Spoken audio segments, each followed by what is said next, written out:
ಹರೇ ಕೃಷ್ಣ. ಎಲ್ಲರಿಗೂ ಸ್ವಾಗತ ಸುಸ್ವಾಗತ. ಅಧ್ಯಾಯ 13 ಕ್ಷೇತ್ರಜ್ಞ ವಿಭಾಗ ಯೋಗ, ಪ್ರಕೃತಿ ಪುರುಷ ಹಾಗೂ ಪ್ರಜ್ಞೆ.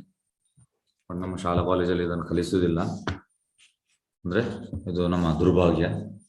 ಆಕ್ಚುಲಿ ಶಾಲಾ ಕಾಲೇಜಲ್ಲಿ ಇದನ್ನು ಕಲಿಸಬೇಕು. ಕ್ಷೇತ್ರಜ್ಞ, ಪ್ರಕೃತಿ ಪುರುಷ, ಪ್ರಜ್ಞೆ ಇದನ್ನು ಕಲಿಸುವುದಿಲ್ಲ. ಎಂತ ಮತ್ತೆ ಕಲಿಸ್ತಾರೆ ನಮಗೆ ಶಾಲಾ ಕಾಲೇಜಲ್ಲಿ? ಎಸ್, ಯಾರು ಹೇಳ್ತೀರಿ? ಶಾಲಾ ಕಾಲೇಜಲ್ಲಿ ನಮಗೆ ಎಂತ ಕಲಿಸ್ತಾರೆ ಇಡೀ ನಮ್ಮ ಎಜುಕೇಶನ್ ಅಲ್ಲಿ? ಎಸ್, ಹರೇ ಕೃಷ್ಣ. ಎಸ್, ಯಾರು ಹೇಳ್ಬೋದು? ಹರೇ ಕೃಷ್ಣ. ಅನ್ಮ್ಯೂಟ್ ಮಾಡಿದ್ದೇನೆ. ಪ್ರಭುಜಿ, ಭೌತಿಕ ಜ್ಞಾನ. ಭೌತಿಕ ಜ್ಞಾನ ಕಲಿಸ್ತಾರೆ. ಓಕೆ, ಬೇರೆ ಯಾರು ಹೇಳ್ಬೋದು? ಈ ಪ್ರಪಂಚದಲ್ಲಿ ಭೌತಿಕ ಜ್ಞಾನಕ್ಕೆ ಏನ್ ಬೇಕು ಅದೆಲ್ಲ ಕಲಿಸ್ತಾರೆ. ಓಕೆ ಓಕೆ ಎಸ್, ಶಾಲಾ ಕಾಲೇಜಲ್ಲಿ ನಮ್ಗೆ ಎಂತ ಕಲಿಸ್ತಾರೆ ಅದು ನಿಜವಾಗಿ ಅದಕ್ಕೆ ಹೇಳುವಂಥದ್ದು ನಾಲೆಜ್ ಅಲ್ಲ, ಅದು ಆರ್ಟ್, ಕಲೆ. ನೋಡಿ, ಆ ಕಲೆಗೆ ಮತ್ತೆ ನಾಲೆಜ್ಗೆ ತುಂಬಾ ವ್ಯತ್ಯಾಸ ಉಂಟು. ಕಲೆ ಅಂದ್ರೆ ಎಂತ? ಆರ್ಟ್ ಅಂದ್ರೆ ನಿಮ್ಗೆ ಒಂದು ಕೆಲಸ ಮಾಡ್ಲಿಕ್ಕೆ ನಿಮ್ಮ ಬದುಕಿಗೋಸ್ಕರ, ಅದೇ ಕಲೆ ಅಂತ ಹೇಳುವಂಥದ್ದು. ಅದು ನಾಲೆಜ್ ಅಲ್ಲ.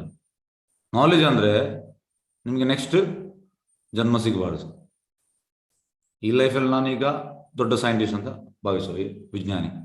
ನೆಕ್ಸ್ಟ್ ಲೈಫಲ್ಲಿ ಅಂತ, ಈ ಲೈಫಲ್ಲಿ ನಾನೊಂದು IAS ಆಫೀಸರ್, ದೊಡ್ಡ ಅಂದ್ರೆ ಡೈರೆಕ್ಟ್ ಪ್ರೈಮ್ ಮಿನಿಸ್ಟರ್ಗೆ ನಾನು ಕೆಲಸ ಮಾಡುವಂಥದ್ದು ನೆಕ್ಸ್ಟ್ ಲೈಫಲ್ಲಿ ಅಂತ. ಹಾಗಾಗಿ ಉನ್ನತ ಮಟ್ಟದ ಡಾಕ್ಟರ್ ಆಗಿ ಯಾರೇ ಆಗಲಿ, ಇದು ಜ್ಞಾನ ಅಲ್ಲ, ಇದು ಕಲೆ. ಕಲೆ ಅಂದ್ರೆ ನಿಮಗೆ ಬದುಕಲಿಕ್ಕೆ ಒಂದು ಉಪಾಯ ಮಾಡಿಕೊಡ್ತದೆ ಇಲ್ಲಿ ಇರುವಾಗ ಭೌತಿಕ ಲೋಕದಲ್ಲಿ. ನಾಲೆಜ್ ಅಂದ್ರೆ, ಜ್ಞಾನ ಅಂದ್ರೆ ನಮಗೆ ನೆಕ್ಸ್ಟ್ ಲೈಫ್ ಕೊಡು, ಅಂದ್ರೆ ಆ ಜ್ಞಾನ ಪಡೆದು ನಾವು ನೆಕ್ಸ್ಟ್ ನಮಗೆ ಜನ್ಮ ಇರಬಾರ್ದು. ಜನ್ಮ ಇಲ್ಲದ್ರೆ ಮೃತ್ಯು ಇಲ್ಲ, ಜರ ಓಲ್ಡ್ ಏಜ್ ಇಲ್ಲ, ವ್ಯಾಧಿ ಇಲ್ಲ. ಜನ್ಮ ಮೃತ್ಯು ಜರ ವ್ಯಾಧಿ ದುಃಖ ದೋಷಾನು ದರ್ಶನ. ಹಾಗೆ ಅದು ಜ್ಞಾನ. ಶಾಲಾ ಕಾಲೇಜಲ್ಲಿ ಕಲಿಯುವಂಥದ್ದು ಜ್ಞಾನ ಅಲ್ಲ. ಆದ್ರೆ ಎಲ್ಲರೂ ಜ್ಞಾನ ಅಂತ ಹೇಳ್ತಾರೆ. ಇಲ್ಲ, ಸಾರಿ ಸರ್.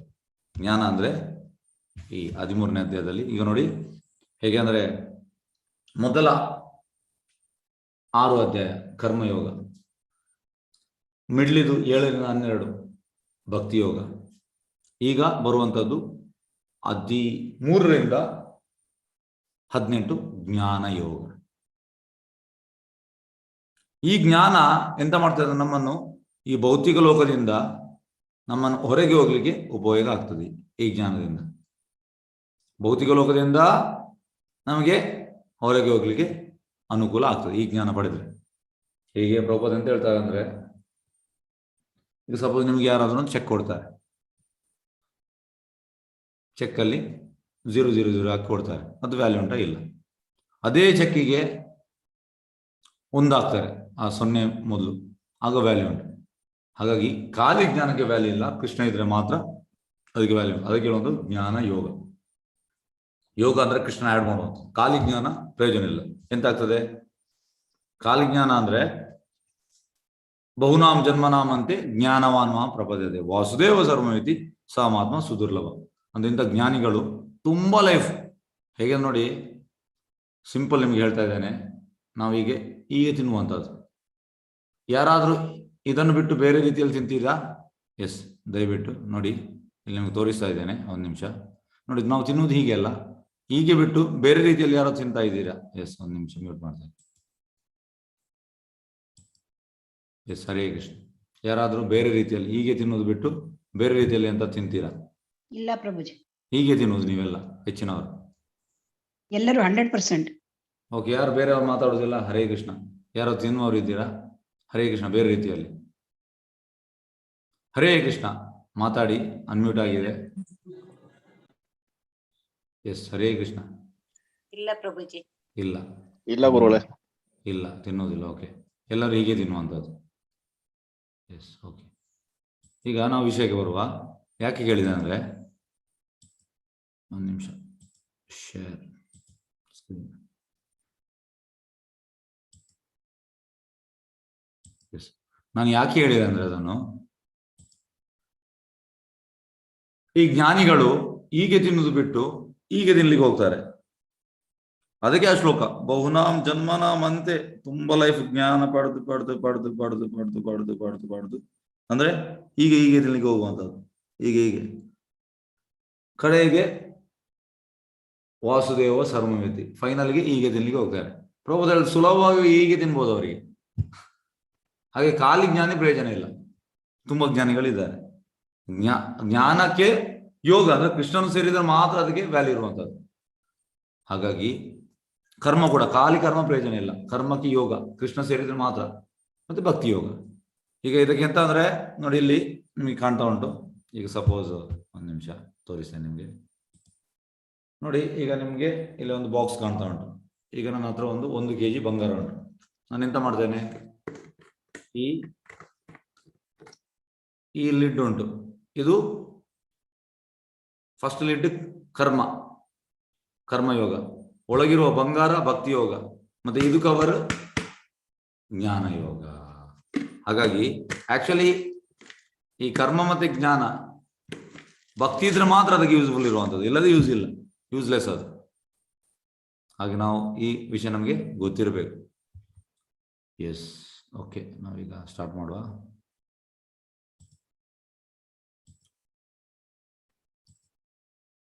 ಸದ್ಯ 13 ಪ್ರಶ್ನೆ. ಭಕ್ತಿ ಪ್ರಧಾನವಾಗಿದ್ದರೆ ಜ್ಞಾನವನ್ನು ಕೊನೆಯ 6 ಅಧ್ಯಾಯಗಳು ಏಕೆ ಪ್ರಸ್ತುತಪಡಿಸಲಾಗಿದೆ?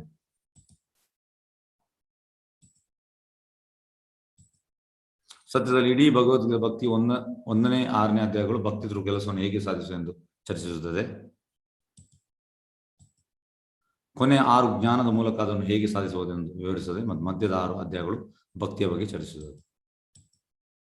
ಅಲ್ಲದೆ 12ನೇ ಅಧ್ಯಾಯದಲ್ಲಿ ಕೃಷ್ಣನು ತನ್ನ ಭಕ್ತರನ್ನು ಜನನ ಮತ್ತು ಮರಣದಿಂದ ವೈಯಕ್ತಿಕವಾಗಿ ಹೇಗೆ ಬಿಡುಗಡೆ ಮಾಡುತ್ತಾನೆ ಎಂಬುದನ್ನು ವಿವರಿಸಿದ್ದಾನೆ. ಆದ್ದರಿಂದ ಕೊನೆಯ 6 ಅಧ್ಯಾಯಗಳು ಭೌತಿಕ ಪ್ರಪಂಚದಿಂದ ತಮ್ಮನ್ನು ಹೊರಗೆ ತೆಗೆಯಲು ಅಗತ್ಯವಾದ ತಾತ್ವಿಕ, ನೋಡಿ, ಈ ಭೌತಿಕ ಪ್ರಪಂಚದ ನಮ್ಮನ್ನು ಹೊರಗೆ ತರಲು ಅಗತ್ಯವಾದ ಜ್ಞಾನ, ಶಾಲಾ ಕಾಲೇಜು ಜ್ಞಾನ ಅಲ್ಲ, ಅದು ನಮ್ಮನ್ನು ಹೊರಗೆ ತರುವುದಿಲ್ಲ. ಎಂತ ಮಾಡ್ತದೆ, ನಮ್ಮನ್ನು ಇನ್ನೂ ಒಳಗೆ ಕೊಂಡೋಗ್ತದೆ. ಮಾಯದಿಂದ ನಮ್ಮ ಬೇರ್ಪಡುವಿಕೆ ಮತ್ತು ಕೃಷ್ಣನಿಗೆ ನಮ್ಮ ಬಾಂಧವ್ಯಕ್ಕೆ ಸಹಾಯ ಮಾಡಲು ಜ್ಞಾನವು ಅದರ ಬಳಕೆಯನ್ನು ಹೊಂದಿದೆ. ಆದ್ದರಿಂದ ನಾವು ಜ್ಞಾನವನ್ನು ಭಕ್ತಿ ಸಾಧನವಾಗಿ ಬಳಸಿದಾಗ ಅದು ಭಕ್ತಿಯ ಒಂದು ಭಾಗವಾಗ್ತದೆ. ಎಸ್, ಈಗ ಶ್ಲೋಕ ಹೇಳುವ, ಮತ್ತೆ ಅದನ್ನು ಹೇಳ್ತೇನೆ. ಅರ್ಜುನ ಹೇಳಿದವನು, ಪ್ರೀತಿಯ ಕೃಷ್ಣನೇ, ಪ್ರಕೃತಿ, ಪುರುಷ, ಕ್ಷೇತ್ರಜ್ಞ, ಜ್ಞಾನ ಮತ್ತು ಜ್ಞಾನದ ಗುರಿ ಇವನ್ನು ತಿಳಿದುಕೊಳ್ಳಲು ಬಯಸುತ್ತೇನೆ. ದೇವೋತ್ತಮ ಪುರುಷನೇ ಹೇಳಿದನು, ಕೌಂತೆಯನೇ, ಈ ದೇವನು ಕ್ಷೇತ್ರವೆಂದು, ದೇವವನ್ನು ತಿಳಿದವನು ಕ್ಷೇತ್ರಜ್ಞ ಎಂದು ಕರೆಯುತ್ತಾರೆ. ಎಸ್, ಇದನ್ನು ನಾವು ಅಲ್ಲಿ ಟೇಬಲ್ ಹಾಕಿದ್ದೇವೆ, ಟೇಬಲ್ ನಿಮಗೆ ಹೇಳ್ತೇನೆ, ಎಕ್ಸ್ಪ್ಲೇನ್ ಮಾಡ್ತೇನೆ. ಕ್ಷೇತ್ರಜ್ಞಂ ಚಾಪಿ ಮಾಂ ವಿಧಿ ಸರ್ವ ಕ್ಷೇತ್ರೇಶು ಭಾರತ ಕ್ಷೇತ್ರಜ್ಞ ಜ್ಞಾನಂ ಯತ್ತ ಜ್ಞಾನಂ ಮತ ಮಮ. ಶೇಷನೇ, ಅರ್ಜುನೇ, ಎಲ್ಲಾ ದೇವಗಳ ಕ್ಷೇತ್ರಜ್ಞಾನೇ, ಈ ದೇವನು ಅದರ ಕ್ಷೇತ್ರವನ್ನು ತಿಳಿಯುವುದೇ ಜ್ಞಾನ ಎನ್ನುವುದನ್ನು ನೀನು ಅರ್ಥ ಮಾಡಿಕೊಳ್ಳಬೇಕು. ಇದೇ ನನ್ನ ಅಭಿಪ್ರಾಯ. ಎಸ್, ಈಗ ನಾವು ಟೇಬಲ್ಗೆ ಹೋಗುವ. 1 ನಿಮಿಷ. ಎಸ್, ಇಲ್ಲಿ ಇವನ ಪ್ರಶ್ನೆ ಅರ್ಜುನಂದು, ಮತ್ತೆ ಇಲ್ಲಿ ಭಗವಂತನ ಉತ್ತರ. 2 ಶ್ಲೋಕ ಅದು. ಫಸ್ಟಿಗೆ ಅವನ ಪ್ರಶ್ನೆ, ಪ್ರಕೃತಿ ಅಂತ. ಪ್ರಕೃತಿ ಅಂದ್ರೆ ಭೌತಿಕ ಪ್ರಕೃತಿ, ಮೆಟೀರಿಯಲ್ ನೇಚರ್. ಪುರುಷ ಅಂದ್ರೆ ಭೋಕ್ತಾರ ಅಂದ್ರೆ ಎಂಜಾಯ್. ಪುರುಷ ಯಾರು? ಪುರುಷ ಕೃಷ್ಣ. ಈಗ ನಾವು ಹೇಳ್ಬೋದು, ನಾನು ಕೂಡ ಪುರುಷ. ನಾವೀಗ ಮನೆಯಲ್ಲಿ ಹೇಳ್ತೇವೆ ನಾನು ಪುರುಷ ಅಂತ. ಅಲ್ಲ, ಭೌತಿಕವಾಗಿ ಅಂದ್ರೆ ದೇಹದ ಭಾವನೆಯಲ್ಲಿ ನೀನು ಪುರುಷ, ಅವಳು ಸ್ತ್ರೀ, ನೀನು ಪುರುಷ, ಅದು ದೇಹದ ಭಾವನೆ. ಆದ್ರೆ ಆಧ್ಯಾತ್ಮಿಕ ಭಾವ ಬರುವಾಗ ಒಬ್ಬನೇ ಪುರುಷ, ಏಕಲೇ ಕೃಷ್ಣ ಆರಸ ವೃತ್ತಿ, ಅಂದ್ರೆ ಒಬ್ಬನೇ ಪುರುಷ, ಒಬ್ಬನೇ. ನಾವೆಲ್ಲ ಪ್ರಕೃತಿ, ಅಂದ್ರೆ ನಾವೆಲ್ಲ ಕೃಷ್ಣನ ಎಂಜಾಯ್ಮೆಂಟ್ ಅಲ್ಲಿ ಭಾಗಿಯಾಗಬೇಕು ಅಷ್ಟೇ. ನಾವು ಇಂಡಿಪೆಂಡೆಂಟ್ ಆಗಿ ಎಂಜಾಯ್ ಮಾಡ್ಲಿಕ್ಕೆ ಆಗುದಿಲ್ಲ. ಈಗ ಇಡೀ ಪ್ರಾಬ್ಲಮ್ ಅಂದ್ರೆ ಪ್ರಭುಪಾದ ಹೇಳ್ತಾರೆ, ಈ ನಾವು ಕೃಷ್ಣನಿಗೆ ಯಾಕೆ ಎಗೇನ್ಸ್ಟ್ ಆಗುವುದು ಹೆಚ್ಚಿನವರು, ಯಾಕೆ ಜನರು ನಾಸ್ತಿಕ ಈ ಭಾವ ತೆಗೆಯುವಂಥದ್ದು ಮತ್ತೆ ರಾಕ್ಷಸಿ ಸ್ವಭಾವ ತೆಗೆಯುವಂಥದ್ದು, ಯಾಕೆ ಜನರು ನರಾಧಮರಾಗುವಂಥದ್ದು, ಯಾಕೆ ಜನರು ಮೂಢರಾಗುವಂಥದ್ದು, ಯಾಕೆ ಜನರೆಲ್ಲ ನೋಡಿ, ಕಲಿಯುಗ ಅಂದ್ರೆ 99.9% ಜನರು ಎಲ್ಲರೂ ಕೃಷ್ಣನಿಗೆ ಎಗೇನ್ಸ್ಟ್. ಯಾಕೆಂದ್ರೆ ಎಲ್ಲರಿಗೂ ನಾನು ಭೋಗ್ತಾರ, ನಾನು ಎಂಜಾಯ್ ಸರ್. ತಪ್ಪು ಇದು. ಎಂಜಾಯರ್ ಕೃಷ್ಣ. ಹಾಗೆ ಪುರುಷ ಕೃಷ್ಣ, ನಾವೆಲ್ಲ ಪ್ರಕೃತಿ. ಇಲ್ಲಿ ನೋಡಿ ಪ್ರಕೃತಿ ಕೂಡ, ಪ್ರಕೃತಿ ಅಂದ್ರೆ ಈ ಮೆಟೀರಿಯಲ್ ನೇಚರ್. ಯಾರು? ಮಹಾಮಾಯ ದೇವಿ. ಅವಳು ಕೂಡ ಕೃಷ್ಣನ ಎಂಜಾಯ್ಮೆಂಟ್ ಅಲ್ಲಿ ಭಾಗಿಯಾಗಬೇಕು. ಇಂಡಿಪೆಂಡೆಂಟ್ ಆಗಿ ಅವಳಿಗೆ ಎಂಜಾಯ್ಮೆಂಟ್ ಅಲ್ಲಿ ಆಗುದಿಲ್ಲ. ಮಯಾದಕ್ಷೇನ ಪ್ರಕೃತಿ ಸೂಯತೆ ಸಚರಾಚರಂ ಏತು ನಾನೇನ ಕೌಂತೆಯ ಜಗತ್ ವಿಪರಿವರ್ತದೆ. ನನ್ನ ಆದೇಶದಲ್ಲಿ ಆ ಪ್ರಕೃತಿ ಕೆಲಸ ಮಾಡುವಂಥದ್ದು ಕೃಷ್ಣ ಹೇಳಿದ್ದಾರೆ 9ನೇ ಅಧ್ಯಾಯದಲ್ಲಿ. ಹಾಗೆ ಇದನ್ನು ನಾವು ತಿಳಿಬೇಕು. ಎಲ್ಲರೂ ಪ್ರಕೃತಿ, ಕೃಷ್ಣ ಮಾತ್ರ ಪುರುಷ. ಪ್ರಕೃತಿ ಅಂದ್ರೆ ನಾವು ಕೃಷ್ಣನ ಎಂಜಾಯ್ಮೆಂಟ್ ಅಲ್ಲಿ ನಾವು ಭಾಗಿಯಾಗಬೇಕಷ್ಟೇ. ಹಾಗೆ ಪುರುಷ ಕೃಷ್ಣ ಭೋಕ್ತಾರ ಯಜ್ಞ ತಪಸಾಂ ಸರ್ವಲೋಕ ಮಹೇಶ್ವರಂ ಸೂರ್ಯದಂ ಸರ್ವಭೂತಾನ ಜ್ಞಾತಮಂ ಶಾಂತಿ ರುಚ್ಯತೆ. ಹಾಗಾಗಿ ಭೋಕ್ತಾರವ. ಮತ್ತೆ ಕ್ಷೇತ್ರ ಅಂದ್ರೆ ಅಂತ ಶರೀರ ಈ ಕ್ಷೇತ್ರ, ನಮ್ಮ ಈ ಶರೀರ ಕ್ಷೇತ್ರಜ್ಞ. ಶರೀರದಲ್ಲಿ ಕ್ಷೇತ್ರಜ್ಞ ಇದ್ದಾನೆ. ಯಾರು? ಆತ್ಮ ಮತ್ತೆ ಪರಮಾತ್ಮ ಇಬ್ಬರಿದ್ದಾರೆ. ಆತ್ಮ ತನ್ನ ದೇಹದ ವೀಕ್ಷಕ, ಪರಮಾತ್ಮ ಎಲ್ಲ ದೇಹಗಳ ವೀಕ್ಷಕ. ಜ್ಞಾನ ಕ್ಷೇತ್ರ ಮತ್ತು ಕ್ಷೇತ್ರವನ್ನು ಅರ್ಥೈಸಿಕೊಳ್ಳುವಂಥದ್ದು ನೋಡಿ. ಇದು ಯಾರಿಗೂ ಗೊತ್ತಿಲ್ಲ, ಶಾಲಾ ಕಾಲೇಜಿನ ಕಲಿಸುವುದೇ ಅಲ್ಲ. ಕ್ಷೇತ್ರ ಅಂದ್ರೆ ನಮ್ಮ ದೇಹ, ಇದು ಕ್ಷೇತ್ರ. ನಮ್ಮ ದೇಹದಲ್ಲಿ ಯಾರಿದ್ದಾನೆ? ಆತ್ಮ ಮತ್ತು ಪರಮಾತ್ಮ ಇದ್ದಾನೆ. ಕ್ಷೇತ್ರದಲ್ಲಿ ಕ್ಷೇತ್ರಜ್ಞ ಇದ್ದಾನೆ. ಆ ಜ್ಞಾನ ಅಂದ್ರೆ ಕ್ಷೇತ್ರ ಮತ್ತು ಕ್ಷೇತ್ರ ಅರ್ಥೈಸಿಕೊಳ್ಳುವಂಥದ್ದು, ಇದೇ ಜ್ಞಾನ. ಜ್ಞೇಯಂ, ಜ್ಞಾನದ ಗುರಿ ಪರಮಾತ್ಮ. ಅವನ್ನ ನಾವು ಸಾಕ್ಷಾತ್ಕಾರ ಮಾಡ್ಬೇಕು ನಮಗೆ. ಎಸ್,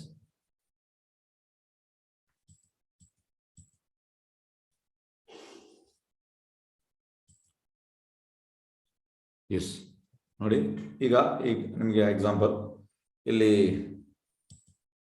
ಫೆನ್ಸ್ ಹಾಕಿದ್ದಾರೆ, ಕಾಂಪೌಂಡ್ ಇದು ಹಾಕಿದ್ದಾರೆ. ಇಲ್ಲಿ ಅವನ ಕ್ಷೇತ್ರ ನೋಡ್ತಾ ಇದ್ದಾನೆ ನೋಡಿ. ಅವನ ಕ್ಷೇತ್ರ ನೋಡ್ತಾ ಇದ್ದಾನೆ. ಇಲ್ಲಿ ನೋಡಿ, ಇಲ್ಲಿ ಪರಮಾತ್ಮ ಎಲ್ಲರ ಕ್ಷೇತ್ರ ನೋಡ್ತಾ ಇದ್ದಾನೆ. ಹಾಗೆ ಇವನ ಕ್ಷೇತ್ರ ಮಾತ್ರ ವೀಕ್ಷಕ, ಪರಮಾತ್ಮ ಎಲ್ಲ ಕ್ಷೇತ್ರಗಳು ವೀಕ್ಷಕ. ಇದರ ಅರ್ಥ ಅಂತಂದ್ರೆ ನಮ್ಮ ದೇಹದಲ್ಲಿ ಆತ್ಮ ಉಂಟು, ಅದು ನಮ್ಮ ದೇಹ ಮಾತ್ರ ನೋಡ್ಲಿಕ್ಕೆ ಆಗ್ತದೆ. ಆದ್ರೆ ಪರಮಾತ್ಮ ನಮ್ಮ ದೇಹದಲ್ಲಿ ಕೂಡ ಇದ್ದಾನೆ, ಇನ್ನೊಬ್ಬನ ದೇಹದಲ್ಲಿ ಕೂಡ ಇದ್ದಾನೆ, ಮತ್ತೊಬ್ಬನ ದೇಹದಲ್ಲಿ ಕೂಡ ಇದ್ದಾನೆ. ಎಲ್ಲ ಆತ್ಮವನ್ನು ನೋಡ್ಬೋದು ಅವನಿಗೆ. ಇದು ವ್ಯತ್ಯಾಸ. ಕ್ಷೇತ್ರ ಮತ್ತು ಕ್ಷೇತ್ರಜ್ಞ ಜ್ಞಾನವನ್ನು ಅನೇಕ ಋಷಿಗಳು ಬೇರೆ ಬೇರೆ ವೈದಿಕ ಬರಹಗಳು ವರ್ಣಿಸಿದ್ದಾರೆ. ವಿಶೇಷವಾಗಿ ವೇದಾಂತ ಸೂತ್ರದಲ್ಲಿ ಕಾರ್ಯಕಾರಣ ತರ್ಕವನ್ನು ಅದನ್ನು ನಿರೂಪಿಸಿ. ನೋಡಿ, ಇದು ಸಮಸ್ಯೆ. ನಮ್ಮ ಇಡೀ ವರ್ಲ್ಡ್ ಅಲ್ಲಿ ಸಮಸ್ಯೆ ಅಂದ್ರೆ ಇದೆ. ಯಾವುದು? ಯಥೋಮತ್ ತಥೋಪತ್. ನೀನು ಹೇಳಿದ ಸರಿ, ನಾನು ಹೇಳಿದ ಸರಿ. ಈಗ ಹೇಗಂದ್ರೆ, ನಾವೀಗ ನಮ್ಮ ಮಗ ಇಲ್ಲದ ಮಗಳನ್ನು ಎಲ್ಲಿಯಾದ್ರೂ ಒಂದು ಕಾಲೇಜ್ ಸೇರ್ಬೇಕಿದ್ರೆ ನಾವು 100 ಜನರ ಕೇಳ್ತೇವೆ, ಮತ್ತೆ ನಾವು ಫೈನಲಿ ಕನ್ಕ್ಲೂಷನ್ ಬರುವಂಥದ್ದು. ಆದ್ರೆ ಆಧ್ಯಾತ್ಮಿಕ ಬರುವಾಗ ನಾಯಿ ಬೆಕ್ಕು ಹತ್ರ ಕೂಡ ನಾವು ಕೇಳುವಂಥದ್ದು. ಎಂತಂದ್ರೆ ಎಂತ ಹೇಳ್ತಾರೆ, ಪ್ರಭುಪಾದ ಹೇಳ್ತಾರೆ, ಈ ಹೋಟೆಲಲ್ಲಿ ಗ್ಲಾಸ್ ಕ್ಲೀನ್ ಮಾಡುವ ನಂತರ ನಾವು ಹೋಗಿ ಈ ಆಧ್ಯಾತ್ಮಿಕ ಬಗ್ಗೆ ಕೇಳುವಂಥದ್ದು. ಇದಕ್ಕೊಂದು ಸಣ್ಣ ಉದಾಹರಣೆ ಕೊಡ್ತೇನೆ. ಒಮ್ಮೆ ಎಂತ ಆಯ್ತಂದ್ರೆ, ಪ್ರಭುಪಾದ ಕೋಲ್ಕತ್ತಾದಲ್ಲಿ ಇದ್ರು. ಕೋಲ್ಕತ್ತಾದಲ್ಲಿ ಅಂದ್ರೆ ಎಂತ ಹೇಳ್ತಾರೆ, ಈ ಗಾಡಿಯನ್ನು ಗಾಡಿ ಅಂದ್ರೆ ಈ ಲೋಡ್ ಎಲ್ಲ ಹಾಕಿ ಕೂಲಿ ಕೆಲಸ ಮಾಡುವರು. ಅಂದ್ರೆ ಆ ಒಂದು ಸಣ್ಣ ಒಂದು ಇದಿರ್ತದೆ, ಯಾವುದು, ಅದನ್ನು ಅವರು ಎಳೆದುಕೊಂಡು ಹೋಗ್ತಾರೆ. ಹಾಗಾಗಿ ಅವನದು ಜನಿವಾರ ಇತ್ತು. ಪ್ರಭುಪಾದವನ್ನು ನೋಡಿದ್ರು, ಇಬ್ಬರು ಗಂಡ ಹೆಂಡತಿ ಅವನಿಗೆ ಅಡ್ಡ ಬಿದ್ದು, ಜನಿವಾರ ನೋಡಿ ಅಡ್ಡ ಬಿದ್ದು ಅವ ಆಶೀರ್ವಾದ ಕೊಟ್ಟ ಅವರಿಗೆ. ಪ್ರಭುಪಾದ ಹೇಳ್ತಾರೆ, ಇದು ಕಲಿಯುಗ. ಪ್ರಭುಪಾದ ಹೇಳ್ತಾರೆ, ಅವ ಕೂಲಿ ಕೆಲಸ ಮಾಡ್ತಿದ್ದಾನೆ, ಈ ಲಗೇಜನ್ನು ಹೀಗೆ ಎತ್ಕೊಂಡು ಹೋಗ್ತಾ ಇದ್ದಾನೆ, ಅವನಿಗೆ ಅಡ್ಡ ಬೀಳು. ಹಾಗಾಗಿ ಆಧ್ಯಾತ್ಮಿಕ ಕೂಡ ಬರುವಾಗ ತುಂಬಾ ಜನ ಇದ್ದಾರೆ, ಬೋಗಸ್ ಸಂಸ್ಥೆಗಳು ತುಂಬಾ ಉಂಟು. ಮತ್ತೆ ಎಂತಾಗುವಂಥದ್ದು, ಆಧ್ಯಾತ್ಮಿಕ ಅದು ಸರಿ ಇದು ಸರಿ, ನಮ್ಗೆ ಯಾವ ಸರಿ ಅಂತ ಗೊತ್ತಿಲ್ಲ.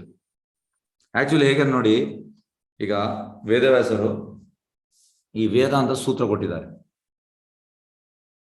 ಮತ್ತೆ ಭಾಷ್ಯ ಕೂಡ ಉಂಟು.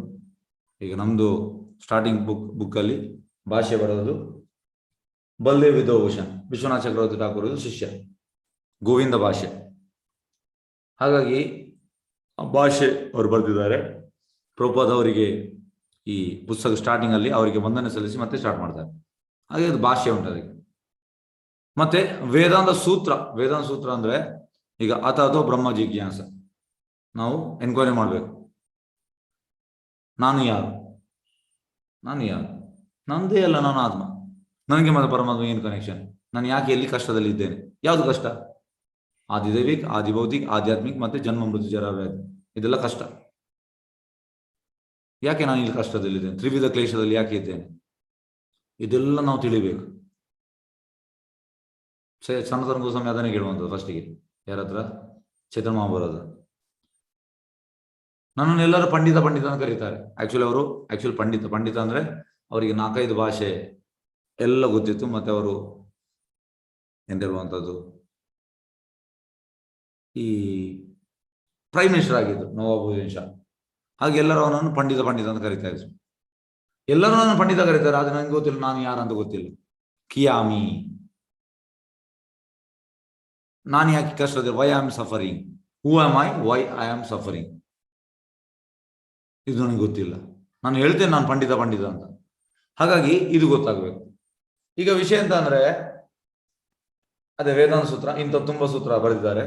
ಮತ್ತೆ ಸೂತ್ರ ಅಂದ್ರೆ ನೋಡಿ, ಈಗ ಭಾಷ್ಯ ಮತ್ತೆ ಸೂತ್ರ ಯಾರಾದ್ರು ಪ್ರೆಸೆಂಟ್ ಮಾಡುವಾಗ ಅದಕ್ಕೆ ತರ್ಕ ಇರ್ತದೆ. ತರ್ಕ ಅಂದ್ರೆ ಅಂತ, ಈಗ ವೇದವ್ಯಾಸರು ಈ ಭಗವದ್ಗೀತೆಯಲ್ಲಿ ಭಾಗವತವನ್ನು ಬರೆದ ಮೇಲೆ ಅವರು ಅದನ್ನು ತರ್ತಾರೆ, ಒಂದು ಕಡೆಗೆ ಸಭೆಗೆ ತರ್ತಾರೆ.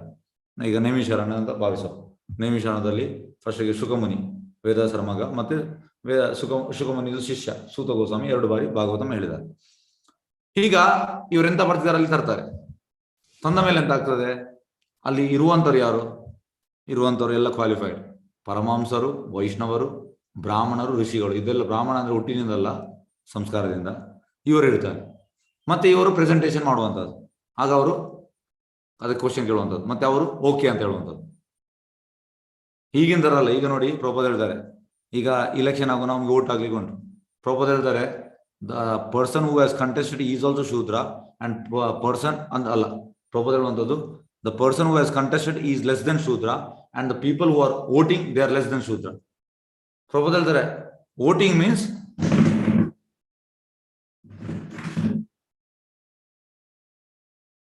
ಓಕೆ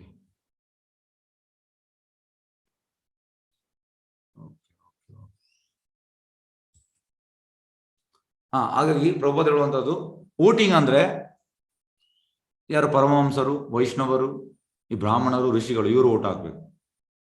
ಹಾಗೆ ಇಲ್ಲಿ ಎಂತ ಆಗ್ತಿದೆ ಅಂದ್ರೆ, ಇವರು ಬರ್ದ ಮೇಲೆ ಇಂಥವ್ರು ಬರ್ತಾ ಇದ್ರು, ಮತ್ತೆ ಅವರು ಕ್ವಶನ್ ಕೇಳ್ತಾರೆ, ಮತ್ತೆ ಇವರು ಅದಕ್ಕೆ ಫಸ್ಟ್ಗೆ ವಿವರಣೆ ಮಾಡ್ಬೇಕು, ಮತ್ತೆ ಅವರು ಕ್ವಶನ್ ಕೇಳ್ತಾರೆ, ಮತ್ತೆ ಅವರು ಎಲ್ಲರಿಗೂ ಸಮ್ಮತಿಯ ಓಕೆ ಇದು.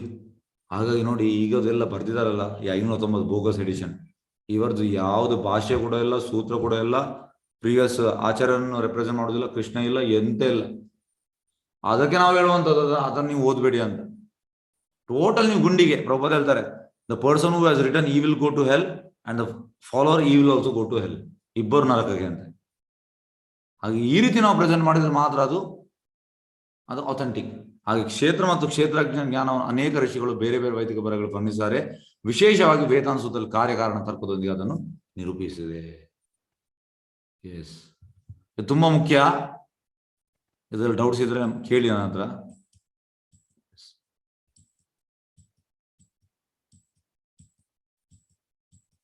ಎಸ್, ಇಲ್ಲಿ ನೋಡಿ, ಅನ್ನಮಯ ಕೋಶ, ಪ್ರಾಣಮಯ ಕೋಶ, ಜ್ಞಾನಮಯ ಕೋಶ, ವಿಜ್ಞಾನಮಯ ಕೋಶ, ಆನಂದಮಯ ಕೋಶ.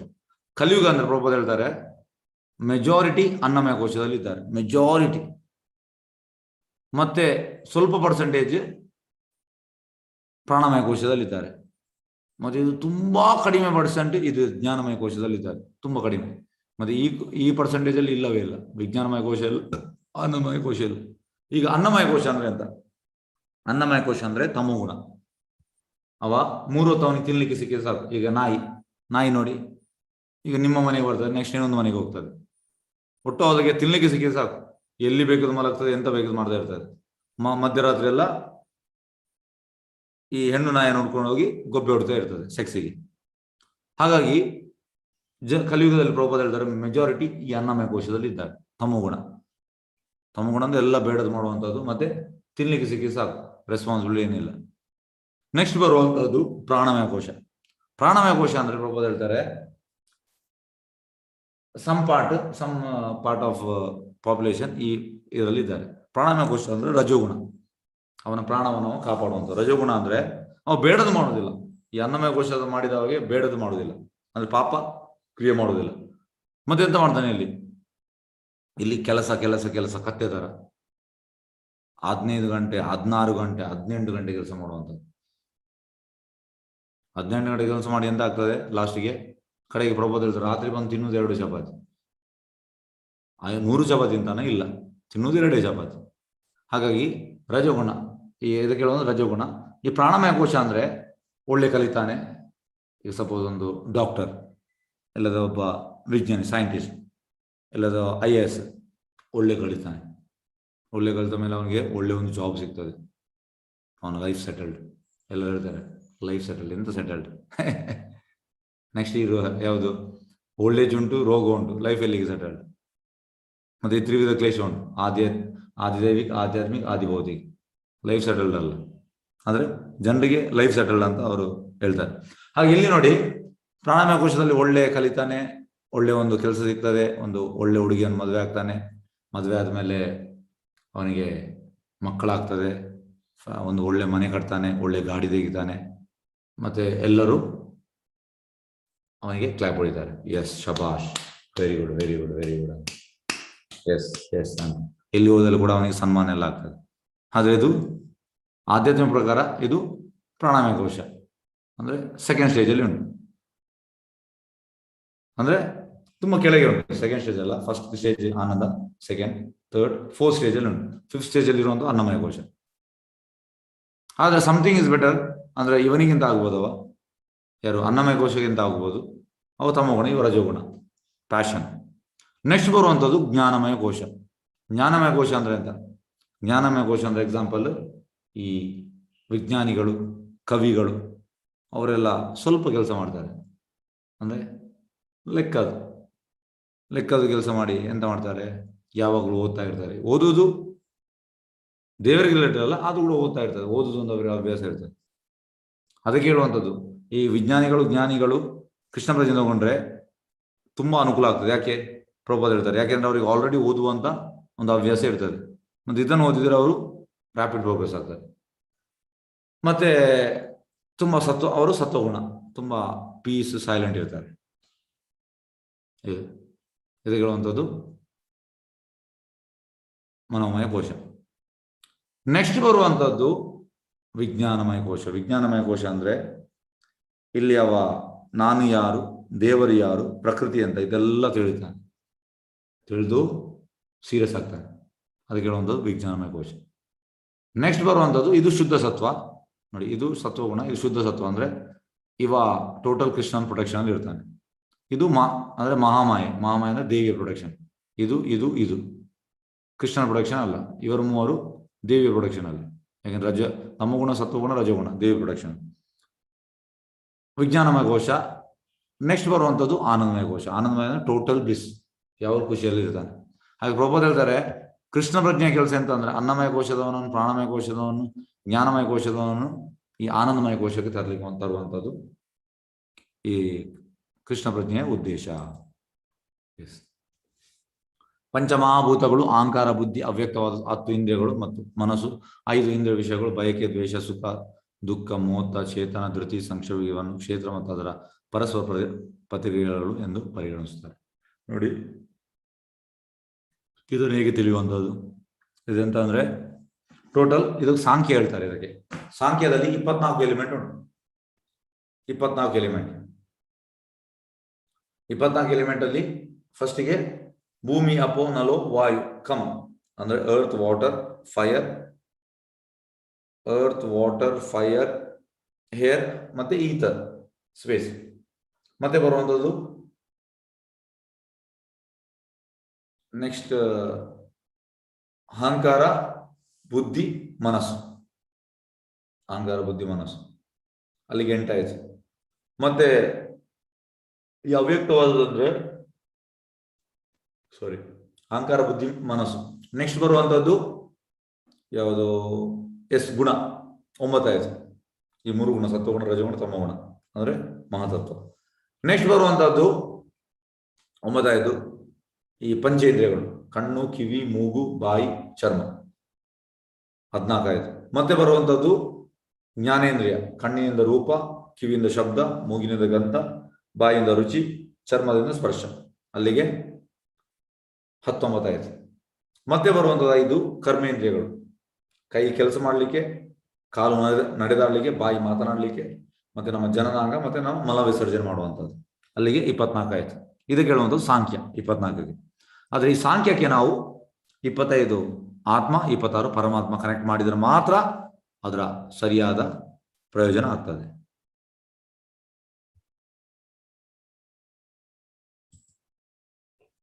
ಎಸ್, ಇಂಪಾರ್ಟೆಂಟ್ ಶ್ಲೋಕ. ಅಮನಿತ್ವಂ ಅದಂಬಿತ್ವಂ ಅಹಿಂಸಾ ಶಾಂತಿರಾರ್ಜವಂ ಆಚಾರ್ಯೋಪಸನಂ ಶೌಚಂ ಸ್ಥೈರ್ಯಂ ಆತ್ಮ ವಿನಿಗ್ರಹ ಇಂದ್ರಿಯಾರ್ಥೇಷು ವೈರಾಗ್ಯಂ ಅಹಂಕಾರ ಏವ ಚ ಜನ್ಮ ಮೃತ್ಯು ಜರಾ ವ್ಯಾಧಿ ದುಃಖ ದೋಷಾನುದರ್ಶನಂ ಆಸಕ್ತಿರ್ ಅನಭಿಸ್ವಂಗ ಪುತ್ರಧಾರ ಗೃಹದೇಶು ನಿತ್ಯ ಸ ಸಮಚಿತ್ತತ್ವಂ ಇಷ್ಟಾನಿಷ್ಟೋಪಟಿಷು ಮಹಿಷಾನನ್ಯ ಯೋಗೇನ ಭಕ್ತಿರವ್ಯಾಭಿಚಾರಿಣಿ ವಿವಿಕ್ತದೇಶ ಸೇವಿತ್ವಂ ಆರಾತಿ ಜ್ಞಾನ ಸಂಶದಿ ಆಧ್ಯಾತ್ಮ ಜ್ಞಾನ ನಿತ್ಯತ್ವಂ ತತ್ವಜ್ಞಾನಾರ್ಥ ದರ್ಶನಂ ಏತಜ್ಞಾನಮಿತಿ ಪ್ರೋಕ್ತಂ ಅಜ್ಞಾನಂ ಯತ್ ಅಥೋ ಅನ್ಯತಾ. ನಮ್ರತೆ, ಜಂಬವಿಲ್ಲರುವುದು, ಅಹಿಂಸೆ, ತಾಳ್ಮೆ, ಸರಳತೆ, ನಿಜವಾದ ಗುರುವಿನ ಬಳಿಗೆ ಹೋಗುವುದು, ಶೌಚ್ಯ, ಸ್ಥೈರ್ಯ, ಆತ್ಮಸಮಯ, ಇಂದ್ರಿಯ ತೃಪ್ತಿ ವಸ್ತುಗಳಲ್ಲಿ ವೈರಾಗ್ಯ, ಅಹಂಕಾರವಿಲ್ಲದಿರುವುದು, ಜನ್ಮ, ಸಾವು ಮತ್ತು ರೋಗಗಳ ಕೆಡುಕನ್ನು ಗಳಿಸುವುದು, ಅನಾಸಕ್ತಿ, ಮಕ್ಕಳು, ಹೆಂಡತಿ, ಮನೆ ಮತ್ತಿತರ ವಿಷಯದಲ್ಲಿ ಸಿಕ್ಕಿಕೊಳ್ಳದೆ ಮುಕ್ತನಾಗಿರುವುದು, ಇಷ್ಟ ನಿಷ್ಠಗಳ ಮಧ್ಯೆ ಸಮಚಿತ್ತತೆ, ನನ್ನಲ್ಲಿ ನಿರಂತರವಾದ ಮತ್ತು ಪರಿಶುದ್ಧವಾದ ಭಕ್ತಿ, ಏಕಾಂತ ಪ್ರದೇಶದಲ್ಲಿ ವಾಸ ಮಾಡುವ ಅಭಿಲಾಷೆ, ಜನಸಮೂಹದಲ್ಲಿ ಆಸಕ್ತಿ ಇರುವುದು, ಆತ್ಮಸಾಕ್ಷಾತ್ಕಾರ ಮಹತ್ವವನ್ನು ಒಪ್ಪಿಕೊಳ್ಳುವುದು, ಪರಿಪೂರ್ಣ ಸತ್ಯದ ತತ್ವಜ್ಞಾನಾರ್ಥ ಅನ್ವೇಷಣೆ, ಇವೆಲ್ಲ ಜ್ಞಾನ ಎಂದು ನಾನು ಘೋಷಿಸಿದೆ. ಇದಲ್ಲದೆ ಇರುವುದೆಲ್ಲ ಅಜ್ಞಾನ. ನೋಡಿ, ಶಾಲಾ ಕಾಲೇಜಲ್ಲಿ ನಮಗೆ ಇದು ಯಾವುದು ಕಲಿಸೋದಿಲ್ಲ, ಹಾಗೆ ಇದೆಲ್ಲ ಜ್ಞಾನ ಅಂತೆ ಕೃಷ್ಣ ಹೇಳ್ತಿದ್ದಾನೆ. ಈಗ ನಾವು ಇದರ ಬಗ್ಗೆ ಹೋಗುವ, ತಿಳಿಯುವ. ಎಸ್, ಈಗ ಇದು ಡೀಟೇಲ್ ಆಗಿ ನಾವು ಸ್ವಲ್ಪ ತಿಳಿಯುವ ಎಂತ ಹೇಳ್ತಿದ್ದಾರೆ ಇಲ್ಲಿ.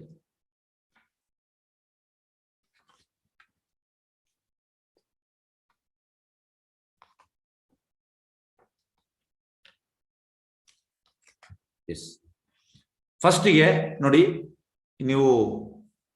ನಿಮಗೆ ವೈಕುಂಠಕ್ಕೆ ಹೋಗ್ಲಿಕ್ಕೆ ಇಚ್ಛೆ ಇದ್ರೆ ಮೊದಲ ಕ್ವಾಲಿಟಿ ಅಂತಂದ್ರೆ ಪ್ರಭುಪಾದ ಹೇಳ್ತಾರೆ ನಮ್ರತೆ, ಅಮಾನಿತ್ವ, ಹ್ಯೂಮಿಲಿಟಿ. ಪ್ರಭುಪಾದ ಹೇಳ್ತಾರೆ meek and humble should be like a kanthimala. ಈಗ ನಾವು ಕುತ್ತಿಗೆ ಕಂಠಿಮಾಲ ಹಾಕಿದೆ, ನಮ್ರತೆ ನಾವು ಅಷ್ಟೇ ನಮ್ರತೆಯಲ್ಲಿ ಇರ್ಬೇಕಂತೆ. ಚೈತನ್ಯ ಹೇಳುವುದು ತೃಣಾದಪಿ ಸುನೀಚೇನ ತರೋರಪಿ ಸಹಿಷ್ಣುನ. ಅಂದ್ರೆ ನಾವು ಈಗ ಹುಲ್ಲನ್ನು ನಾವು ತೊಳಿತೇವೆ, ಮತ್ತೆ ಕೂಡ ಅದು ಸ್ಟ್ರೈಟ್ ಆಗ್ತದೆ. ಅದೇ ರೀತಿ ನಾವು ನಮ್ರರಾಗಿರ್ಬೇಕು. ಯಾವುದೇ ಈ ರೆಸ್ಪೆಕ್ಟ್ ಅನ್ನು ಎಕ್ಸ್ಪೆಕ್ಟ್ ಮಾಡ್ಲಿಕ್ಕಿಲ್ಲ. ಫಸ್ಟ್. ಎರಡನೇದು ಅದಂಬಿತ್ವಂ. ಅದಂಬಿತ್ವ ಅಂದ್ರೆ ಜಂಬ, ಪ್ರೈಡ್ಲೆಸ್ನೆಸ್. ನಾವೀಗ ನಮ್ಗೆಲ್ಲರಿಗೂ ಫೇಮಸ್ ಆಗ್ಬೇಕು. ಎಸ್, ನಾನು ಮೋದಿ ತರ. ಒಬ್ಬ ಇಲ್ಲಿದ್ದ, ಅವನಿಗೆ 23 ವರ್ಷ, ಅವ ಹೇಳ್ತಾನೆ ನಾನು ಮೋದಿ ತರ ಆಗ್ಬೇಕು, ಆಗ್ತೇನೆ ಫ್ಯೂಚರಲ್ಲಿ. ಅಂದ್ರೆ ಜನರಿಗೆಲ್ಲ ಇದೆ, ಸಣ್ಣ ಪ್ರಾಯದಲ್ಲಿ ಈ ಡಿಸೈರ್, ಫೇಮಸ್ ಆಗಬೇಕು. ನನ್ನ ಎದುರು ಒಂದು 10 ಗಾಡಿ, ಹಿಂದೆ ಒಂದು 10 ಗಾಡಿ, ಮತ್ತೆ ನಾನು ಬರುವಾಗ ಎಲ್ಲರೂ ನನಗೆ ಜೈ ಹಾಕಬೇಕು, ಎಲ್ಲರೂ ನನಗೆ ಹೂವು ಹಾಕಬೇಕು. ನೋಡಿ, ಇದಿದ್ರೆ ನಮಗೆ ಹೋಗ್ಲಿಕ್ಕೆ ಆಗುದಿಲ್ಲ ವೈಕುಂಠಕ್ಕೆ. ಯಾಕೆಂದ್ರೆ ವೈಕುಂಠದಲ್ಲಿ ಯಾಕೆ ಆಗುದಿಲ್ಲ? ಯಾರಾದ್ರು ಹೇಳ್ಬೋದಾ ದಯವಿಟ್ಟು? ಎಸ್, ಇದಕ್ಕೆ ಉತ್ತರ ಕೊಡ್ತೀರಾ? ಯಾಕೆ ನಮ್ಗೆ ಈ ಜಂಬ ಇದ್ರೆ ಅಲ್ಲಿ ಹೋಗ್ಲಿಕ್ಕೆ ಆಗುದಿಲ್ಲ? ಎಸ್, ನಮ್ಗೆ ಫೇಮಸ್ ಆಗಬೇಕು ಜಂಬ ಇದ್ರೆ ಅಲ್ಲಿ ಹೋಗ್ಲಿಕ್ಕೆ ಆಗುದು. ಯಾರು ಹೇಳ್ತೀರಿ ವೈಕುಂಠದಲ್ಲಿ?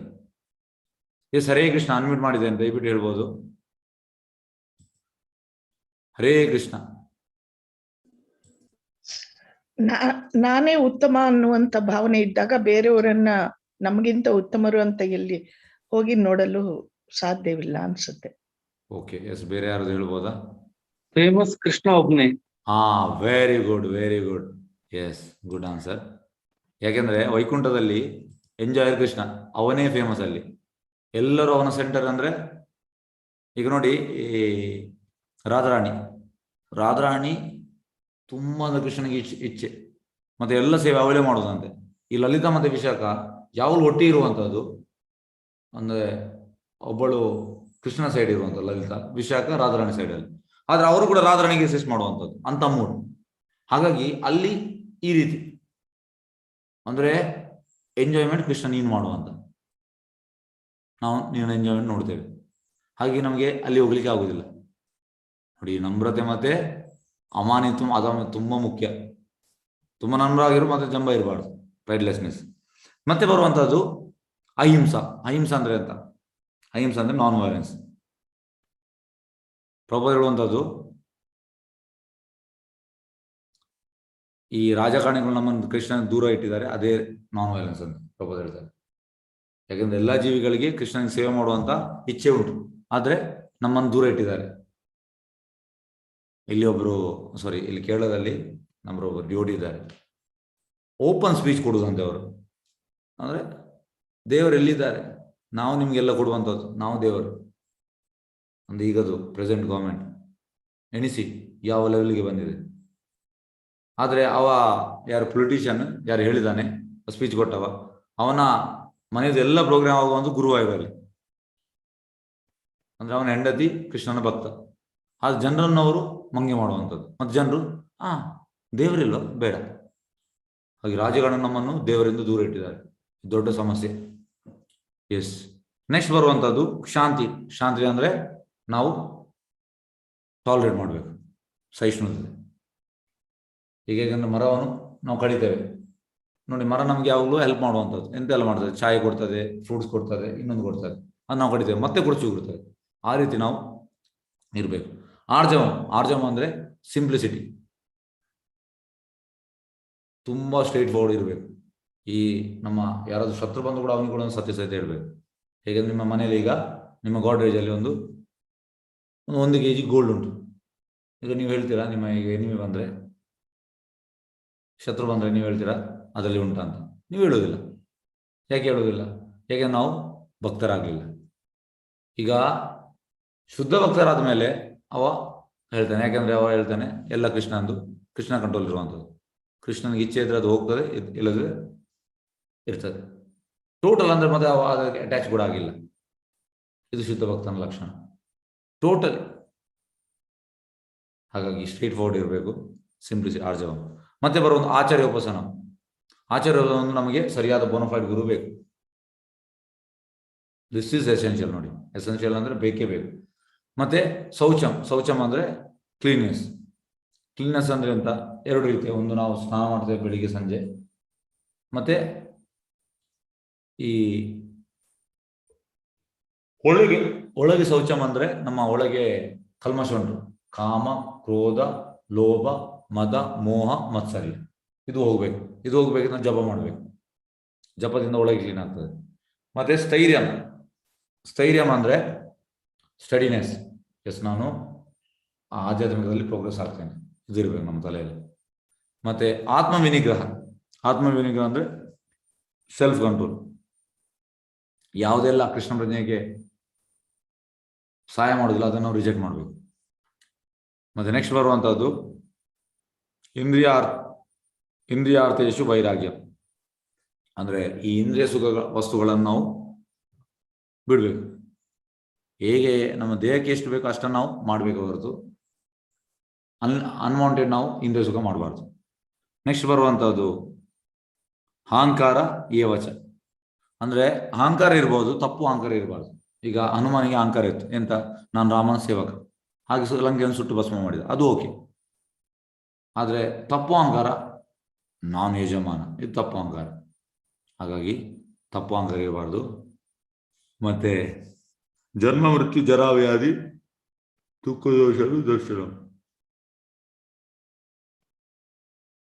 ಎಸ್, ಜನ್ಮ ಮೃತ್ಯು ಜರಾವ್ಯಾಧಿ ದುಃಖ ದೋಷ ದರ್ಶನ. ನಾವು ಯಾವಾಗಲೂ ಈ ಕೃಷ್ಣನ ಬಗ್ಗೆ ಕೇಳಬೇಕು. ಇದರಿಂದ ಎಂತ ಆಗ್ತದೆ, ನಮಗೆ ಭೌತಿಕದಿಂದ ನಮ್ಗೆ ಹೊರಗೆ ಬರಲಿಕ್ಕೆ ಆಗ್ತದೆ. ಆಗ ಮತ್ತೆ ನಮಗೆ ಜನ್ಮ ಮೃತ್ಯು ಜರಾವ್ಯಾಧಿ ಇಲ್ಲ. ಮತ್ತೆ ನೆಕ್ಸ್ಟ್ ಬರುವಂತದ್ದು ಆಸಕ್ತಿ ಅಂದ್ರೆ ನಾವು ಡಿಟ್ಯಾಚ್ಮೆಂಟ್, ಎಲ್ಲವನ್ನು ಕೃಷ್ಣನಿಗೆ ಕೊಡ್ಲಿಕ್ಕೆ ರೆಡಿ ಇರಬೇಕು. ಮತ್ತೆ ಪುತ್ರಧಾರ ಗೃಹದೇಶ. ಅಂದ್ರೆ ಅನಾಭಿಸ್ವಂಗ ಪುತ್ರಧಾರ ಗೃಹದೇಶ. ನಾವು ಈಗಂದ್ರೆ ಇದನ್ನ ನಾವು ಸ್ವಲ್ಪ ಅರ್ಥ ಮಾಡಬೇಕು. ಈಗ ಸೆಂಟ್ರಲ್ ಕೃಷ್ಣ ಇದ್ದು ನಾವು ಕೃಷ್ಣ ಭಜನೆ ಮಾಡಿದ್ರೆ, ಫ್ಯಾಮಿಲಿ ಒಟ್ಟಿಗಿದ್ರೆ ಅದು ಓಕೆ. ನಾವು ಇಂದ್ರಿಯ ಸುಖ ಮಾಡಿ ಹಾಗೆಂತ ಆಗ್ತದೆ, ನಮ್ಗೆ ಅಲ್ಲಿಂದ ಹೊರಗೆ ಬರ್ಲಿಕ್ಕೆ ಆಗುದಿಲ್ಲ. ಹಾಗಾಗಿ ನಾವೆಂತ ಯಾವ ಇದರಲ್ಲಿ ಇರ್ಬೇಕಂದ್ರೆ ಪ್ರೊಪೋಸ್ ಹೇಳ್ತಾರೆ, ಫಸ್ಟ್ 25 ವರ್ಷ ಬ್ರಹ್ಮಚರ್ಯ, ಮತ್ತೆ ಗೃಹಸ್ಥ ಫ್ಯಾಮಿಲಿ ಲೈಫ್ ಒಟ್ಟಿಗೆ, ಮತ್ತೆ ವಾನಪ್ರಸ್ಥ ಅಂದ್ರೆ ಗಂಡ ಹೆಂಡತಿ ಇಬ್ಬರು ಕೂಡ ಹೋಗುವಂಥದ್ದು. ಎಲ್ಲಿಗೆ? ವಾನಪ್ರಸ್ಥಕ್ಕೆ, ಅಂದ್ರೆ ಬೇರೆ ಬೇರೆ ತೀರ್ಥಯಾತ್ರೆಗೆ ಹೋಗ್ತಾರೆ.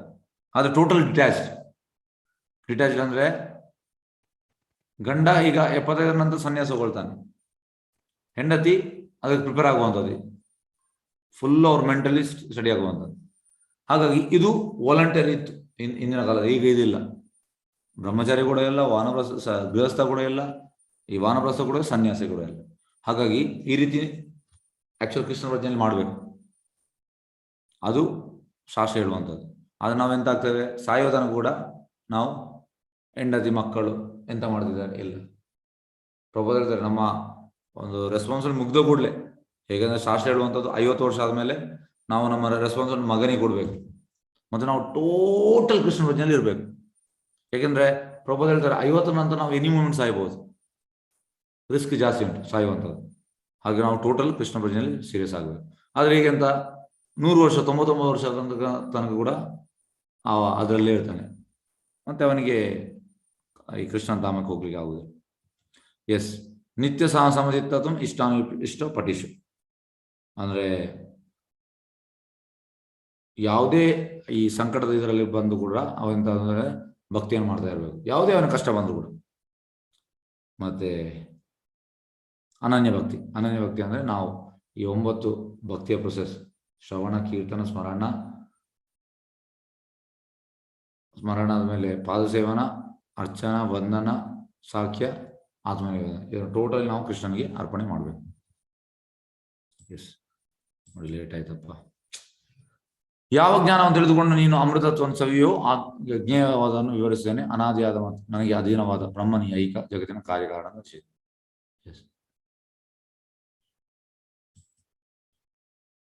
ಸರ್ವೇಂದ್ರಿಯ ಗುಣಾಭಾಷಂ ಸರ್ವೇಂದ್ರಿಯ ವಿವರ್ಜಿತಂ ಆಸಕ್ತಂ ಸರ್ವವೃಶ್ಚೈವ ನಿರ್ಗುಣಂ ಗುಣಭೋಕ್ತೃ ಚ. ಪರಮಾತ್ಮನ ಎಲ್ಲ ಇಂದ್ರಿಯಗಳ ಆದಿಮೂಲ, ಆದರೂ ಆತನಿಗೆ ಇಂದ್ರಿಯಗಳಿಲ್ಲ. ಆತನು ಎಲ್ಲಾ ಜೀವರಾಶಿ ಪಾಲಿಸುವನಾದರೂ ನಿರಾಸಕ್ತನು. ಆತನು ನಿಸರ್ಗದ ಗುಣಗಳನ್ನು ಮೀರಿದವನು, ಅದೇ ಕಾಲದ ನಿಸರ್ಗದ ಎಲ್ಲ ಗುಣಗಳ ಪ್ರಭು. ಈಗ ನೋಡಿ, ಇಲ್ಲಿ ಅವನಿಗೆ ಇಂದ್ರಿಯಗಳಿಲ್ಲ, ಅದಕ್ಕೆ ಇವರು ಮಾಯಾವಾದಿಗಳು ಹೇಳುವಂಥದ್ದು ಕೃಷ್ಣನ ರೂಪ ಇಲ್ಲ. ನೋಡಿ, ಇಂದ್ರಿಯಗಳಂದ್ರೆ ನಮಗೆ ಕಾಣುವಂಥ ಇಂದ್ರಿಯಗಳಲ್ಲ, ಅದು ಆಧ್ಯಾತ್ಮಿಕ ಇಂದ್ರಿಯಗಳು. ಆಧ್ಯಾತ್ಮಿಕ ಇಂದ್ರಿಯಗಳು ಉಂಟು, ನಮ್ದು ಈ ಭೌತಿಕ ಇಂದ್ರಿಯ. ಹಾಗೆ ಇದನ್ನು ತಿಳಿಬೇಕು ನಾವು.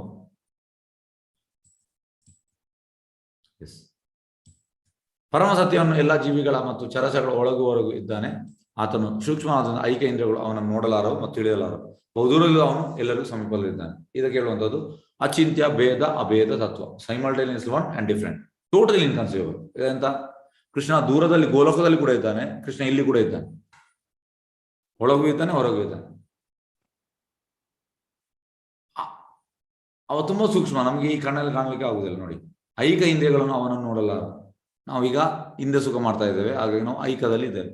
ಈ ಕಣ್ಣಲ್ಲಿ ಕೃಷ್ಣ ನೋಡ್ಲಿಕ್ಕೆ ಆಗುದಿಲ್ಲ. ಕೃಷ್ಣ ಬಹುದೂರದಲ್ಲಿದ್ದರೂ ಕೂಡ ಸಮೀಪದಲ್ಲಿ ಇದ್ದಾನೆ.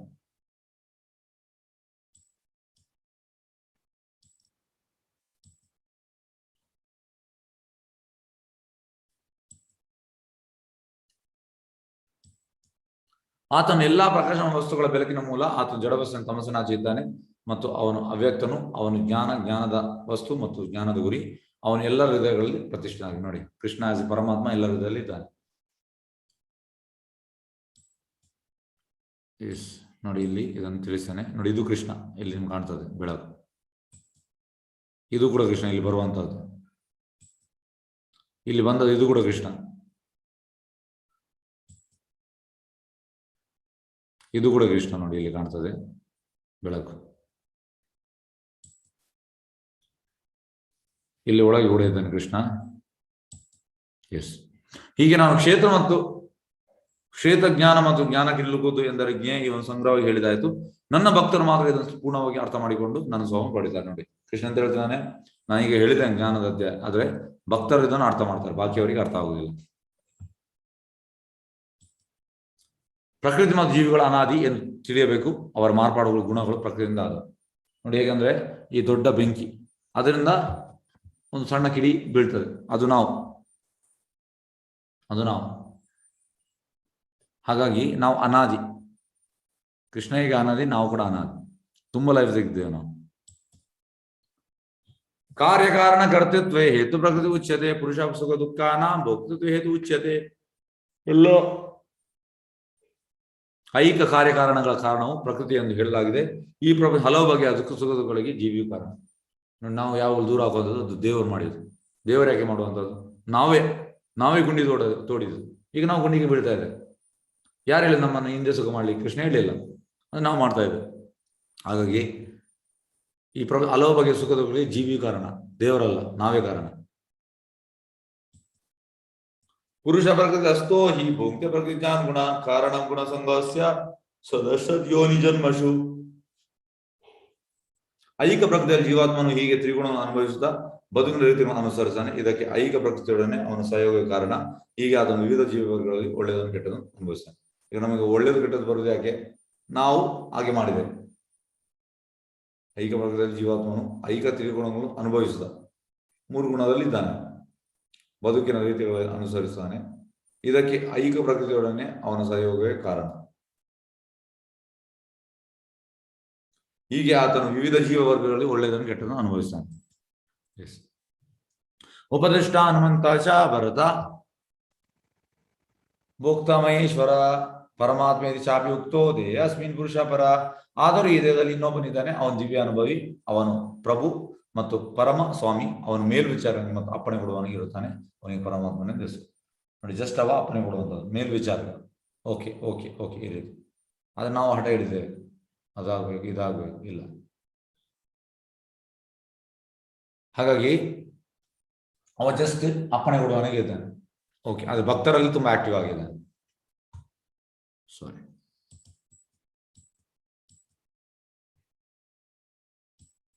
ಪ್ರಕೃತಿಯ ಜೀವಿಯನ್ನು ಮತ್ತು ಗುಣಗಳ ಪರಸ್ಪರ ಪ್ರಕ್ರಿಯೆಯನ್ನು ಕುರಿತು ಈ ತತ್ವಜ್ಞಾನವನ್ನು ಅರ್ಥ ಮಾಡಿಕೊಂಡವನು ಮುಕ್ತಿಯನ್ನು ಪಡೆಯುವುದು ನಿಶ್ಚಯ. ಅವನ ಪ್ರಸ್ತುತ ಸ್ಥಿತಿ ಏನೇ ಆಗಿರಲಿ ಅವನು ಇಲ್ಲಿ ಮತ್ತೆ ಹುಟ್ಟುವುದಿಲ್ಲ. ನೋಡಿ, ಯಾರು ಕೃಷ್ಣ ಅರ್ಥ ಮಾಡಿಕೊಂಡಿದ್ದಾರೆ ಯಥಾರ್ಥವಾಗಿ, ಅವ ಮತ್ತೆ ಇಲ್ಲಿ ಹುಟ್ಟುವುದಿಲ್ಲ ಅಂತ.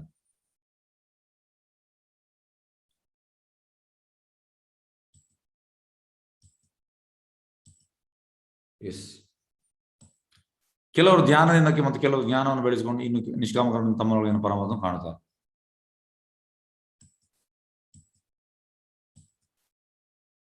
ಇನ್ನು ಕೆಲವರು ಇದ್ದಾರೆ, ಅವರಿಗೆ ಹೆಚ್ಚು ಆಧ್ಯಾತ್ಮಿಕ ಜ್ಞಾನವಿರುವುದಿಲ್ಲ. ಆದರೂ ಪರಮಪುರುಷನ ವಿಷಯವನ್ನು ಇತರರಿಂದ ಕೇಳಿ ಅವನು ಪೂಜಿಸಲು ಪ್ರಾರಂಭಿಸುತ್ತಾರೆ. ಆಚಾರ್ಯರಿಂದ ಕೇಳಿ ತಿಳಿದುಕೊಳ್ಳುವ ಪ್ರವೃತ್ತಿಯಿಂದ ಅವರು ಹುಟ್ಟು ಸಾವುಗಳನ್ನು ದಾಟುತ್ತಾರೆ. ನೋಡಿ, ಇದು ದೇವತಿ ಮತ್ತೆ ಇದು ಕಪಿಲ ಮಗ, ದೇವತಿ ಮಗ. ಹಾಗಾಗಿ ಕಪಿಲ ಮುನಿ ಅಂದ್ರೆ ಕೃಷ್ಣನ ಇನ್ಕಾರ್ನೇಷನ್. ಕಪಿಲ ದೇವತಿಗೆ ಇನ್ಸ್ಟ್ರಕ್ಷನ್ ಮಾಡುವಂಥದ್ದು. ಅದು ಭಾಗವತದಲ್ಲಿ ಉಂಟು. ಭರತ ಶ್ರೇಷ್ಠನಾದ ಅರ್ಜುನನೇ, ಚರಾಚರಗಳ ಹಸ್ತದಲ್ಲಿರುವ ಏನೇ ನೀನು ಕಂಡರು ಅದು ಕ್ಷೇತ್ರ ಮತ್ತು ಕ್ಷೇತ್ರ ಸಹಯೋಗ ಅಂತೇಳಿ. ನಾವು ಎಂತ ಕಂಡು ಕೂಡ ಅದು ಕ್ಷೇತ್ರ ಮತ್ತು ಕ್ಷೇತ್ರ ಸಹಯೋಗ.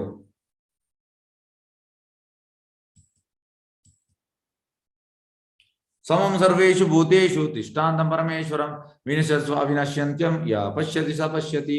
ಎಲ್ಲಾ ದೇಹಗಳ ಜೀವಾತ್ಮನು ಜೊತೆಗಿರುವ ಪರಮಾತ್ಮನನ್ನು ಕಂಡುಕೊಂಡು ನಾಶವಾಗುವ ದೇಹದಲ್ಲಿರುವ ಜೀವಾತ್ಮನಾಗಲಿ ಪರಮಾತ್ಮ ಅಳೆಯುವುದಿಲ್ಲ ಎನ್ನುವುದನ್ನು ಅರ್ಥ ಮಾಡಿಕೊಳ್ಳುವುದನ್ನು ನಿಜವಾಗಿ ನೋಡುತ್ತಾರೆ. ನಮ್ಮ ದೇಹಕ್ಕೆ ಯಾವ ನಾಶ ಆಗ್ತದೆ? ಎಸ್, ದೇಹ ಜೀವಾತ್ಮ ಜೊತೆಗಿರುವ ಪರಮಾತ್ಮನ ಕಂಡುಕೊಂಡು ನಾಶವಾಗುವ ದೇಹದಲ್ಲಿ ಜೀವಾತ್ಮನಾಗಲಿ ಪರಮಾತ್ಮ ಅಳೆಯುವುದಿಲ್ಲ. ಆ ದೇಹ ನಾಶ ಆದಾಗ ಜೀವಾತ್ಮ ಆತ್ಮ ಮತ್ತೆ ಪರಮಾತ್ಮ ಸಾಯುವುದಿಲ್ಲ ಅಂತ ಹೇಳ್ಬೇಕು. ಹಾಗಾಗಿ ಎಲ್ಲದಕ್ಕೆ ನಾವೇ ಕಾರಣ, ದೇವರಲ್ಲ.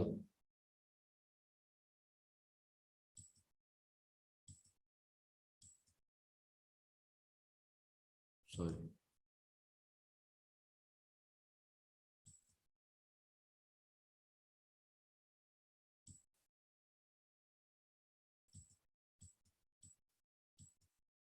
ಓಕೆ.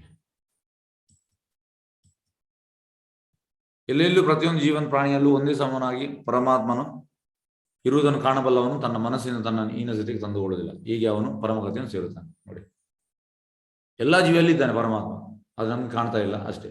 ನಮ್ಗೆ ನಮ್ಮದೇ ಕಾಣ್ತಾ ಇಲ್ಲ, ಇನ್ನೂ ಜೀವಿದೆ ಅಂತ ನೋಡುವಂತ. ದೇಹವು ಎಲ್ಲ ಕರ್ಮಗಳನ್ನು ಮಾಡುತ್ತದೆ, ಅದು ಐಹಿಕ ಪ್ರಕೃತಿಯಿಂದ ಆಗಿದೆ. ತಾನು ಏನನ್ನು ಮಾಡುವುದಿಲ್ಲ ಎಂದು ಯಾರು ನೋಡಬಲ್ಲನು ಅವರೇ ನಿಜವಾಗಿ ನೋಡುತ್ತಾರೆ. ಅಂದ್ರೆ ಯಾರು ಭಕ್ತಿ ಪಂಥದಲ್ಲಿದ್ದಾರೆ ಅವರ ಎಂತಂದ್ರೆ ಒಳಗೆ ತುಂಬಾ ಆಕ್ಟಿವ್ ಆಗಿರುತ್ತದೆ. ಹಾಗಾಗಿ ಅವ್ರಿಗೆ ಅವ್ರು ಎಂತ ರಿಲೇಟ್ ಮಾಡ್ತಾರೆ, ಎಲ್ಲವೂ ದೇಹ ಮಾಡೋದು, ನಾನೇನು ಮಾಡುವುದಿಲ್ಲ ಅಂತ ಅವರು ರಿಲೇಷನ್ ಕೊಡ್ತಾರೆ. ಆಗ ಭಕ್ತಿಯಲ್ಲಿ ಅಡ್ವಾನ್ಸ್ ಆಗ್ತಾರೆ.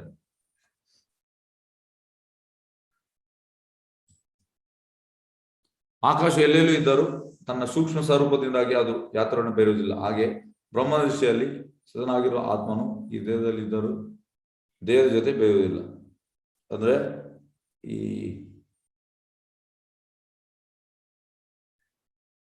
ದೇಹದ ಜೊತೆ ಬೇರುವುದಿಲ್ಲ. ಆಕಾಶ ಎಲ್ಲೆಲ್ಲೂ ಇದ್ದರೂ ಸ್ವರೂಪವಾಗಿ ಅದು ಹಾಗೆ ಬ್ರಹ್ಮನ ದೃಷ್ಟಿಯಲ್ಲಿ ಸ್ಥಿತನಾಗಿರುವ ಆತ್ಮನು, ಯಾರು ಬ್ರಹ್ಮನ್ ಅಂದ್ರೆ ನಾವು ದೇಹದ ಆತ್ಮ ಬ್ರಹ್ಮಭೂತ,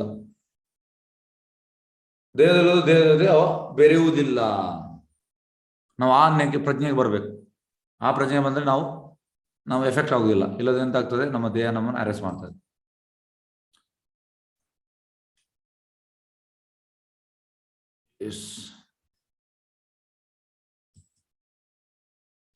ಜ್ಞಾನ ಕಣ್ಣುಗಳಿಂದ ಕ್ಷೇತ್ರ ಮತ್ತು ಕ್ಷೇತ್ರಕ್ಕೆ ನಡುವ ವ್ಯತ್ಯಾಸವನ್ನು ಕಾಣಬಲ್ಲವರು ಮತ್ತು ಐಹಿಕ ಪ್ರಗತಿಯಲ್ಲಿ ಬಂಧನದಿಂದ ಮೋಕ್ಷ ಪಡೆಯುವ ಪ್ರಕ್ರಿಯೆಯನ್ನು ಅರ್ಥ ಮಾಡಿಕೊಳ್ಳಬಲ್ಲವರು ಪರಮ ಗುರಿಯನ್ನು ಮುಟ್ಟುತ್ತಾರೆ.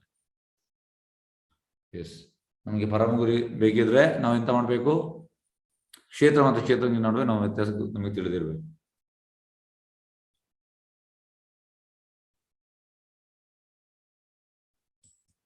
ಎಸ್, ಅಧ್ಯಾಯದ ಸಾರಾಂಶ. ವಿಷಯಗಳು ಅರ್ಜುನ 6 ಭಾಷಣಗಳು.